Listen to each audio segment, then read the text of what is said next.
So बच्चे next we are going to talk about pollen grain. What is pollen grain? Pollen grain represents male gametophyte which is going to form male gametes. So this is male gametophyte. ठीक है, this is the male gametophyte. अब इसके structure की अगर मैं बात करूं तो दो लेयर्स होती हैं सेल की. सेल वॉल लेयर्स दो होती हैं. Outer one is exine, inner one is intine. The outer one is which one? Exine. Inner one is intine. और उसके अंदर प्लाज्मा मेम्ब्रेन होती है. प्लाज्मा मेम्ब्रेन के अंदर साइटोप्लाज्म और फिर अंदर न्यूक्लियस विच इज हैप्लॉइड. तो जो मैंने एन बनाया हुआ है it is representing the haploidy. ठीक है. Coming on to exine. Exine outermost है और डिसकंटिन्यूअस है. एक्साइन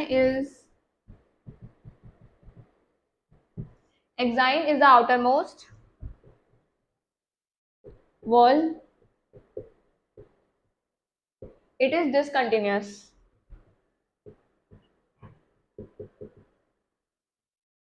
देख सकते हो आप यहाँ पे, मैंने अपर्चर्स बनाए हुए हैं. क्योंकि यहाँ डिसकंटिन्यूअस इसीलिए है क्योंकि यहाँ पे कुछ अपर्चर्स हैं which where the intine is absent और इनको बोलते हैं जर्म पोर. तो this is the germ pore जहां से मेरा पॉलन ग्रेन जर्मिनेट होगा. ठीक है. This is the germ pore where exine is absent. Has prominent, इसको लिख देते हैं, it is having prominent aperture where the exine is absent.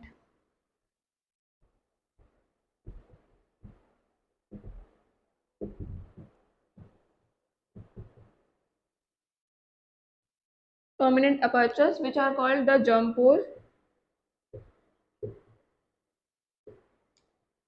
where the axine is absent.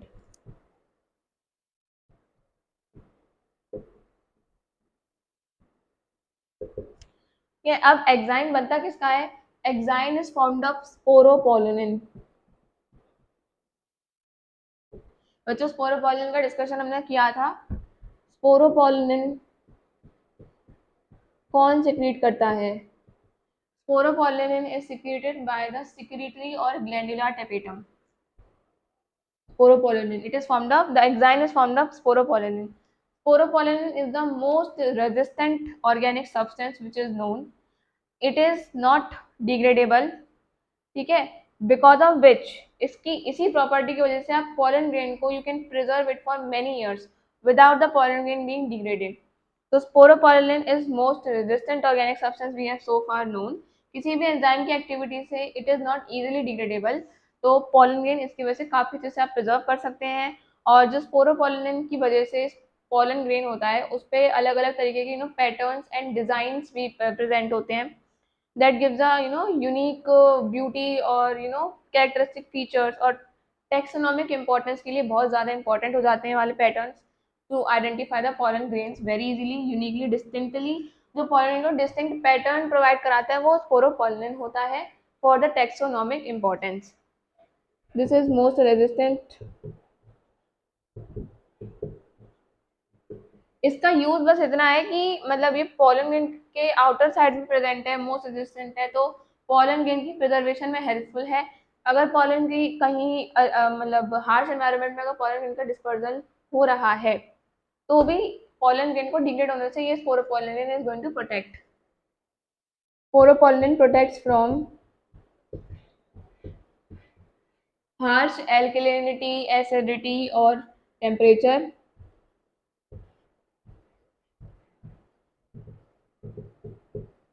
Alkalinity से प्रोटेक्ट करेगा, excess acidity से प्रोटेक्ट करेगा and from the temperature जो भी सूटेबल नहीं है इसके लिए. तो ठीक है. Coming on to intine. तो जो इंटाइन है, intine is composed of cellulose plus pectin.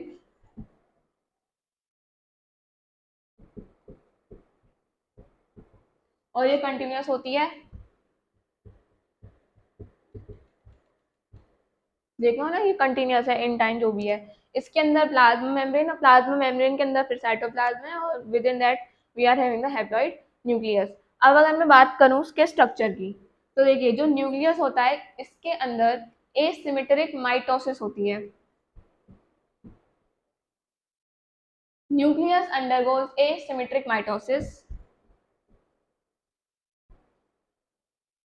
तो मैं इतना लंबा भी क्यों लिखूं, जो कि लिख के मैंने मिटा दिया। देखो nucleus undergoes asymmetric mitosis and it is going to form two types of cells, two types of nuclei कह सकते हैं इसको, टू टाइप्स ऑफ न्यूक्लियाई, या फिर जो इसकी वजह से जो है the pollen grain is divided into two cells, cells ही लिख लेते हैं यहाँ पे, two it is forming two types of cells. ठीक है, इसके डिवीजन से two types of cells are form which are not similar in shape, dissimilar shape के सेल्स बनते हैं due to asymmetric mitosis.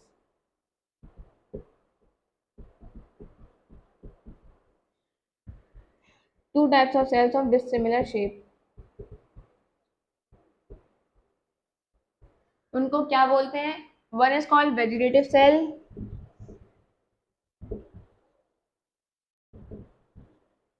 and the other one is called generative cell।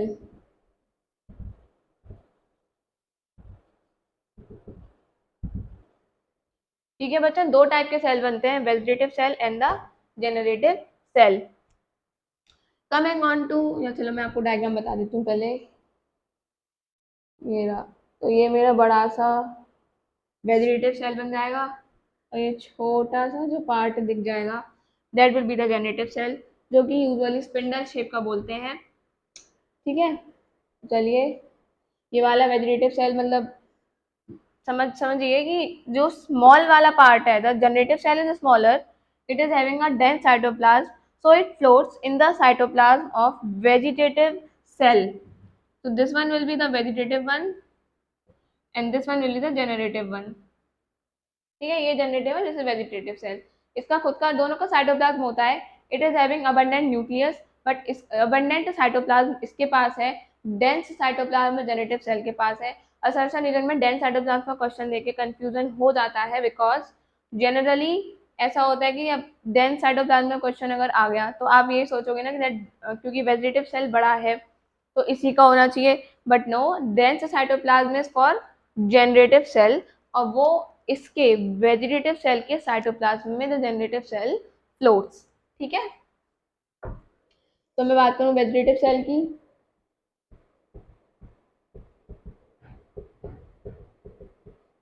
Wait let's not write it here, नीचे आपको दिखेगा ही नहीं तो फिर क्या फायदा बताने का, I should tell you here.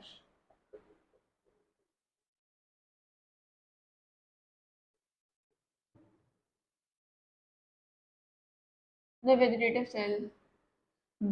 Cell is having abundant cytoplasm,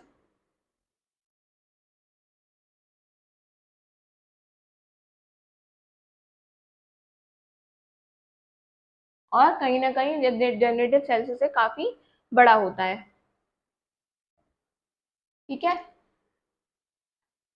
और वेजिटेटिव सेल से बनता क्या है? वेजिटेटिव सेल से फर्दर पॉलन ग्रेन के रिलीज के टाइम पर इससे बनता है वो ट्यूब सेल, इससे ट्यूब न्यूक्लियस बनता है, जो कि हम डिस्कस करेंगे at the time of pollination only. तो इससे तो ट्यूब न्यूक्लियस बन जाता है। जो सेकंड बनता है generative cell,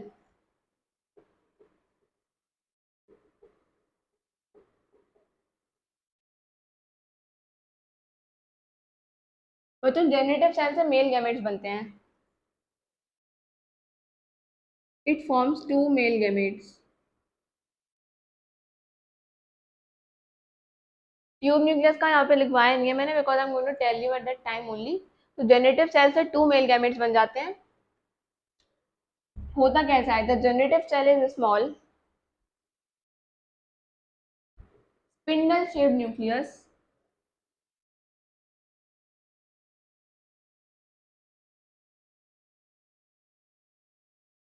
floating in the cytoplasm of vegetative cell,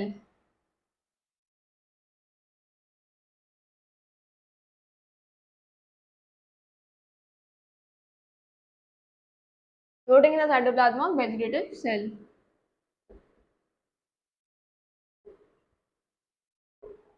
अब एक क्वेश्चन और आता है कि ये वाली जो स्टेज है, इसी स्टेज में जो रिलीज होता है पॉलन का, पॉलिनेशन इस स्टेज पे तो 60% एंजियोस्पर्मिक फैमिलीज पे आती है। इन 60% angiosperm family,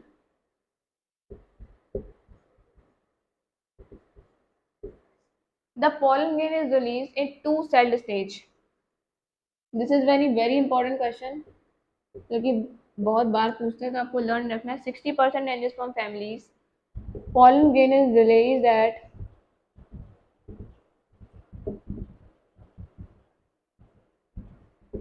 two celled stage. Pollen grain is released at two celled stage. कौन कौन सी वाली स्टेज? वेजिटेटिव सेल की और जेनेटिव सेल की। 40% फैमिलीज होती हैं, वहां पर तब रिलीज होती है पॉलन ग्रेन जब जनरेटिव सेल डिवाइड कर चुका होता है दो मेल गैमेट्स में।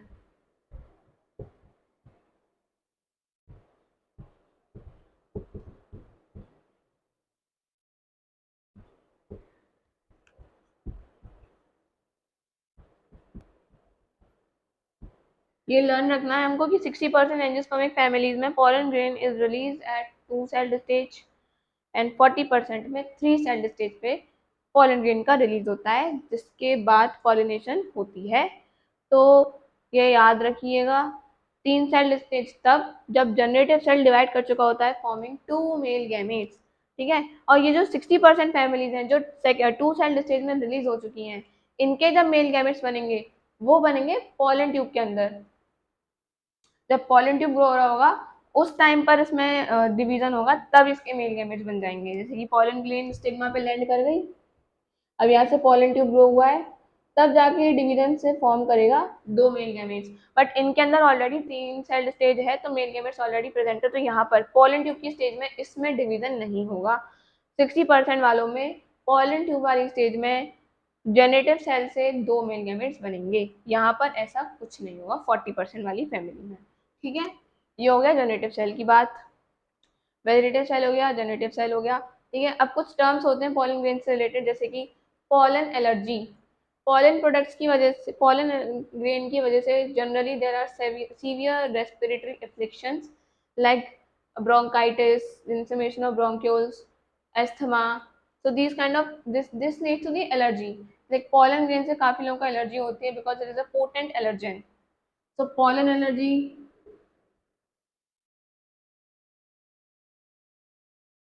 ठीक है, पॉलन एलर्जी होती है, काफी सीरियस रेस्पिरेटरी अफ्लिक्शंस हो जाते हैं, ब्रोंकाइटिस हो गई, एस्थमा हो गया, these types of things. Example में पार्थीनियम लेंगे इसका, आपके एनसीईआरटी में पार्थीनियम का एग्जांपल दिया हुआ है, और you even call it as carrot grass.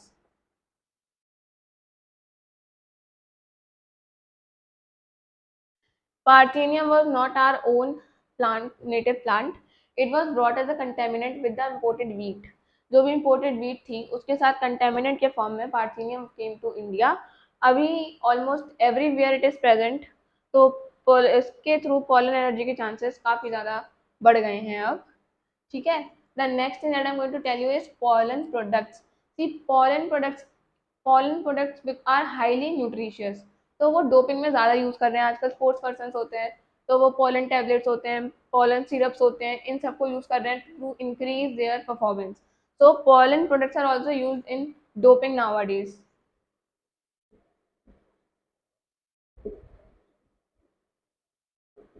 Because pollens are very highly nutritious. आपको पता है वेजिटेटिव सेल है, अबंडेंट साइटोप्लाज्म में काफ़ी अच्छे न्यूट्रिएंट रिजर्व्स होते हैं, तो it is going to be used as a syrup or tablets, as food supplements also it is used, and also for doping का याद रख लीजिएगा, for doping by sports persons। ठीक है, ना मैं लिख ही दूँ यहाँ पे।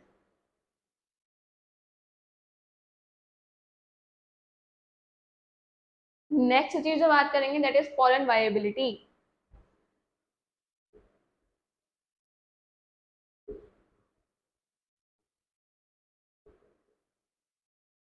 What is pollen viability? The time period for which the pollen remains viable means it is able to fertilize the egg, that is the pollen viability period. तो जब एक pollen रिलीज हो चुकी है तो उसके viability time period तक it should land on the stigma so that it can bring about the event of fertilization. Pollen viability is the time period for which the pollen remains viable, that is it retains the ability to fertilize.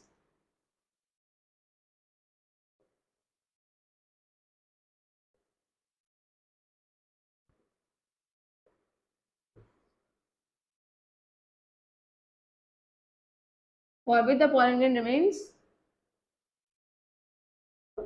viable to bring about fertilization.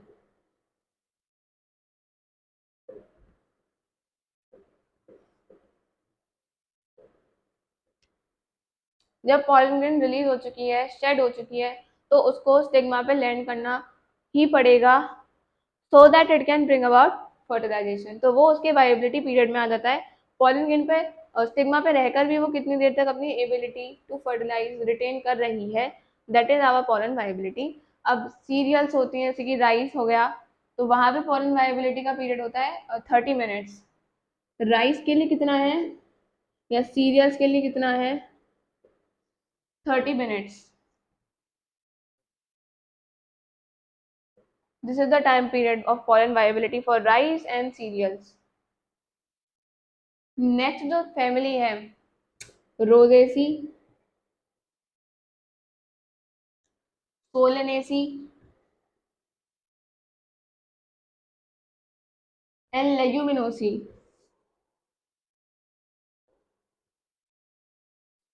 RSL से याद कर लीजिएगा trick. यहाँ पे several month तक pollen viability चलती है.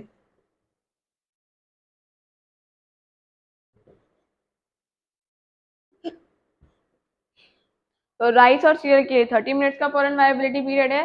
Rosaceae, Solanaceae and Leguminosae के लिए several months. pollen viability.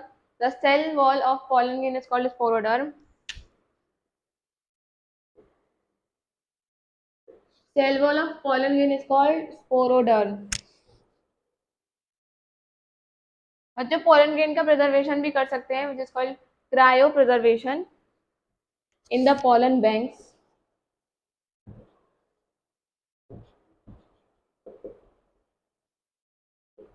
Cryo preservation is taking place in the pollen banks. मैंने बताया था आपको एक्साइन के अंदर क्या होता है, स्पोरोपोलेनिन. इसकी वजह से आप पोलन ग्रेन को काफी टाइम के लिए प्रिजर्व कर सकते हैं क्योंकि ये नॉन डिग्रेडेबल होता है. तो 192 डिग्री -196 डिग्री सेल्सियस पे, कौन सा? -196 डिग्री सेल्सियस पे लिक्विड नाइट्रोजन में हम अपने पोलन ग्रेन्स को प्रिजर्व करते हैं.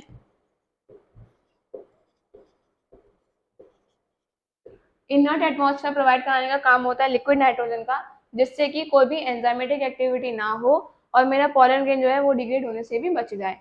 तो जैसे कुछ प्लांट्स एक्सटिंक्ट हो रहे हैं तो उनकी पोलन ग्रेन्स को प्रिजर्व कर देते हैं.